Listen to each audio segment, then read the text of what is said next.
Hi, my name is Maddie, and today we're going to go over some hamster tips for beginners.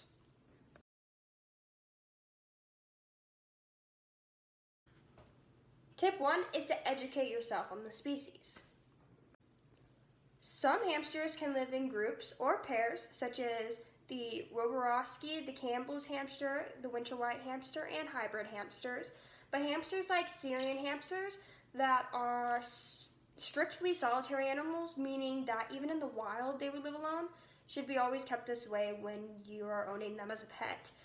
Chinese hamsters also generally do better when they live alone as well.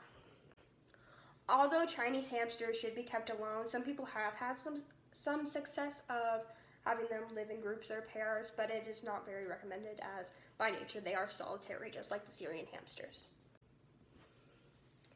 If you do take on a pair or a group of hamsters, you must ensure that the species of hamster is not a solitary species and is okay living in groups or pairs. And if fighting occurs, you need to be able to separate those hamsters. And also, most of the time, when you're pairing hamsters, sometimes it's easier to have siblings together. Make sure they're obviously female and female or male and male so that you don't have babies. But usually it helps when they're siblings because they know each other from birth. And like I said, they may be easier to pair if they are siblings and they've been living with each other their whole life. But still, Syrians and Chinese hamsters cannot be paired even if they're with siblings. Chinese hamsters have had some success, but like I said, they're still solitary animals. And Syrians, I've never heard of a case that worked.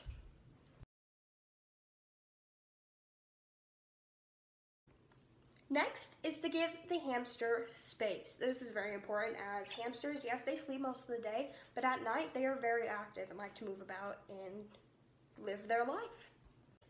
The minimum dimension of a cage for all hamster species is 100 centimeters by 50 centimeters. These days there are so many options and there's really no excuse that these hamsters live in a cage that is too small and does not meet the dimensions. There are 7 main questions that you want to ask yourself when it comes to accommodation or cage spacing. 1, will it meet the accommodation of the minimum size requirements? 2, is it safe from other animals such as cats or dogs that would like to possibly eat your hamster? 3, is there sufficient ventilation? You don't want a cage that is all glass and there's no way for ventilation, there's no screen, nothing. 4, can I please clean it with ease? Is the cage easy to clean and can be sanitized? 4, is it free from drafts? You don't want your cages by an open window or a door that is being constantly open, as it can get pretty chilly and hamsters can get cold and get sick. 6, is it made from suitable materials which they cannot chew? A lot of cages that are made from plastic, hamsters can chew through, and you also don't want a cage. You can have a cage made out of wood, you just gotta make sure that it's correctly finished so that they do not chew through. And 7, is it fully secure so they cannot escape? Hamsters are escape artists, not as much so as like rats or mice or gerbils, but they still can escape. And so you need to make sure that your cage is very secure so that you don't have a loose hamster.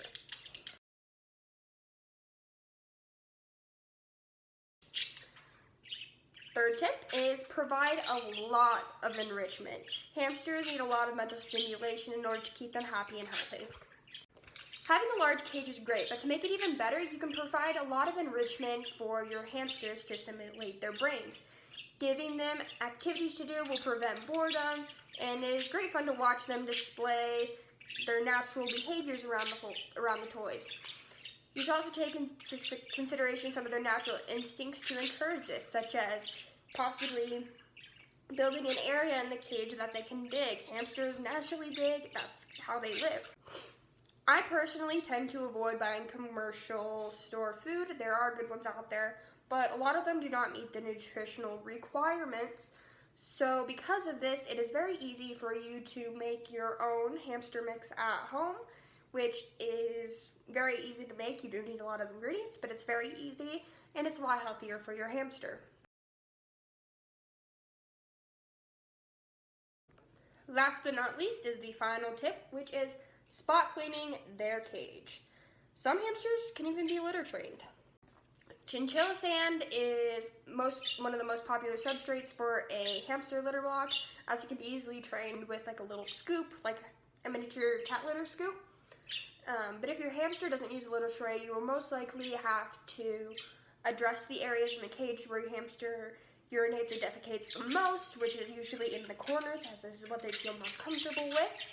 So by spot cleaning, you can just clean up those areas and put a new litter in those areas or mix it around, and this will help keep the cage clean and less smelly. How much substrate you provide for your hamster in the cage will dictate how often you need to clean your cage. Simply remove all the bedding, reserve some of the old bedding, as putting all new substrate can stress out your hamster, as it's new smells to them. They have none of their own smell. Then you want to spray the base of their house or their cage with a water and vinegar solution to clean it off and get rid of all the germs. And then once you wipe that clean, you don't want to leave any of that in there really. Once you wipe that clean, you can replace it with the suitable bedding, there's a lot of different kinds of bedding.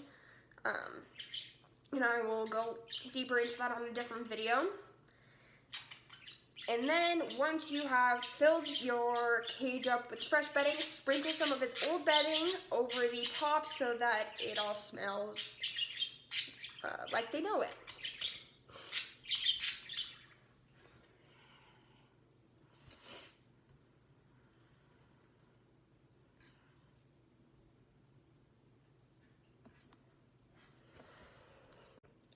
Like I mentioned, this is just the basics to hamster keeping. There are a lot more in-depth parts that you would need to know about, such as certain types of bedding, certain types of foods, different kinds of entertainment toys that are okay for hamsters, and obviously there's different sicknesses and stuff that hamsters can get too. So there's a lot more research that you would have to do if you were thinking about getting a hamster, but these are just the basics.